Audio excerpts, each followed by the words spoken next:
taking pictures and selling them is not only a great way to make money, but it's also very fun to do. In this video series, I'm going to be talking about stock photography online. And so this is where you upload your photos to stock photography agencies and their websites, and then you would get paid a commission or royalty whenever somebody purchases your pictures from these websites. And stock photography is never going away and will always be in demand. Although I must warn you, it is harder to make money selling photos nowadays than it is before, say a few years ago, because of the competition. However, there are people who are making 6 figures per year with stock photography. And this video series was created to help you rise above your competition.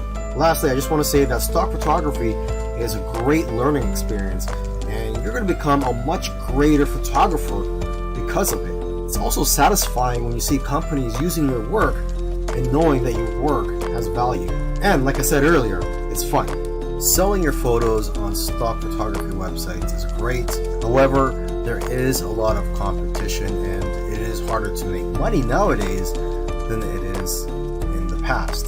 So one thing I like to tell people who are involved in stock photography, if they want to take their business to the next level, is to start their own website and just sell photos from your own website. And what I like about being in control, having your own website and selling your photos from your own website, is that you can collect the emails of your customers and people who visit your website. And basically, whenever you have new photos, you can notify your list of subscribers. You could also offer deals from time to time. You see, when you have an email list, you could just email them whenever you're in need of some cash flow. Now, what I recommend you do is, if you are going to start your own website, is to make your website focused on one niche. I know of somebody who made $4,000 in 1 month from his own site. Now, aside from just collecting emails from your customers, you could also collect emails from people who just visit your website.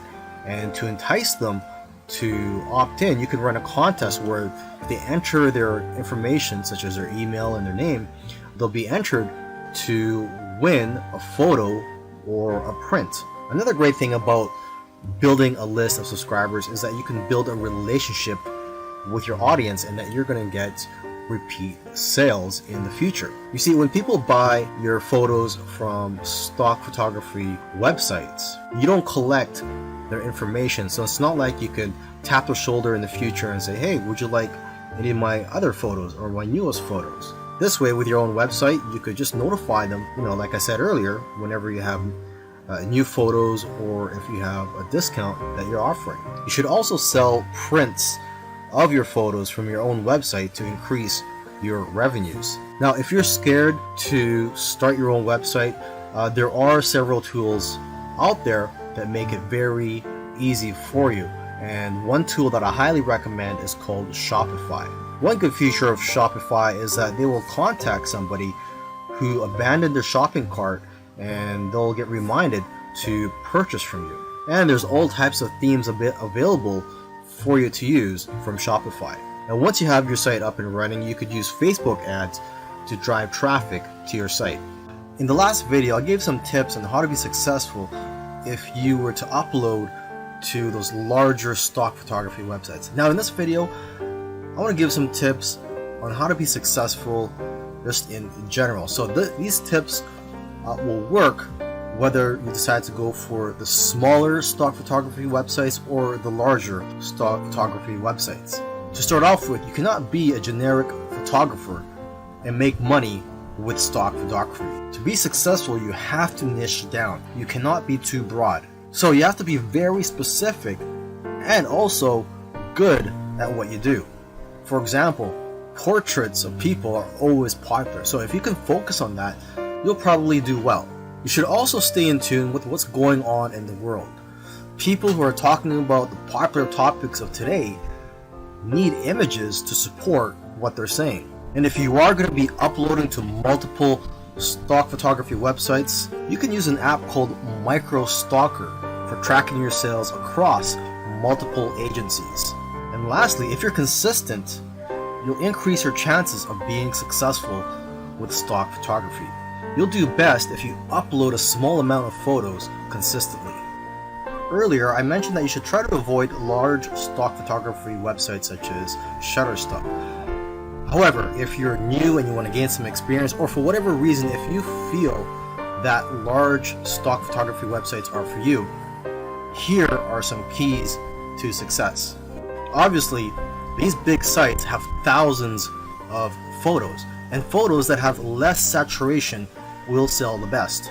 For example, pictures of cats, unless there's something unique about the picture, won't do as well as pictures of animals in the wild. Another example is pictures of iconic buildings such as the White House. These types of pictures won't do as well because there's already a lot of pictures of the White House out there. Now, however, if there's something unique such as an event or a protest happening around there, and you capture that on photo, then that picture will do a lot better. It's also important to use the right keywords. For example, if you're posting photos of flowers, you'll be more successful if you know the exact scientific name and the species of those flowers, and also the English name, where they're from, and other details. And from what I've seen, the best-selling images are the ones with themes such as Christmas, Halloween, Easter, etc. And new images usually sell better than old images, simply because old images tend to get buried in the search results.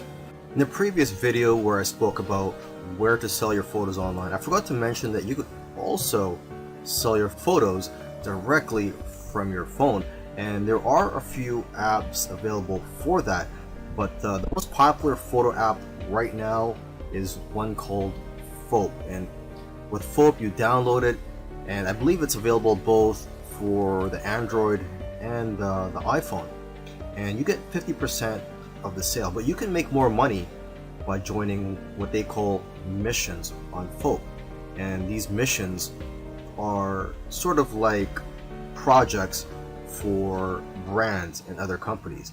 And each mission, if you are to win these missions, they pay a prize for the winning people, and it usually starts at around $50, and usually it can be a lot higher.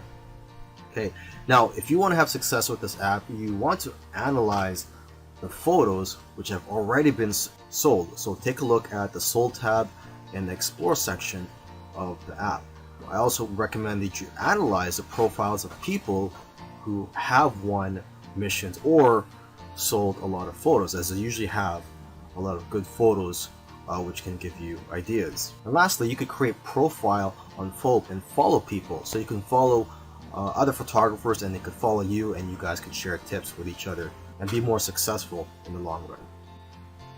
Now that you've taken some pictures, where do you sell those pictures online? Well, the easiest way to find these sites is just to type in stock photos on Google, and you'll find plenty of stock photography websites where you can upload your photos. Now, let me just give you some of the top sites out there. Okay, there is Pond5, which pays 50% of the sale, Alami, which pays 40% royalty per photo, and there is one photographer that I know of who makes $100,000 per year from just this one website. Okay, and there is IEM, which pays 50%. A lot of photographers are having success with this site. And there is Getty, which pays 20 to 30%, but they do sell photos for a much higher price, between $300 to $500. Okay, and 123RF, this stock photo site, the way they work is that the more photos you upload, the higher the royalty percentage that they'll pay you. And there's iStock, which pays 15 to 45% depending on the photo, but they'll pay you a higher rate if your photos are exclusive to their site. And there's a DreamsTime, which has a very thorough approval process, but if you do get approved, they'll pay you 25 to 50% royalty and up to 60% if your photos are exclusive with their site. Plus, they'll even pay you an extra 20 cents per photo. And then one of the biggest stock photography websites out there is Shutterstock. They'll give you the most exposure because of their reach, huge customer base, and ability to advertise your photos. And there's Adobe, which will give you almost as much sales but higher sales amounts. And Adobe stock is integrated into the Adobe software. There's iStock Getty Images, which can also get you a lot of sales. Now, what I usually do advise to photographers is to stay away from some of the larger stock agencies such as Shutterstock, iStock, etc., because they're publicly held companies, and they're more interested in making their shareholders happy and not the individual contributors. They just don't have the incentive to help contributors grow and make more money. However, if you are a beginner, you may want to try out these larger stock agencies just to test out the waters and to gain experience at first. And then you could try out the smaller agencies such as Dreamstime, Stockfresh, etc. The advantage of working with these smaller agencies is that there's less competition for you as a contributor. But then again, everybody is different, so you have to figure out what works for you. And interestingly, I know of somebody who makes more money uploading to free stock photo sites like Pixabay than other stock photo sites, because people have the option to donate to you when they download your photos for free. Now, here are some quick photo tips for you.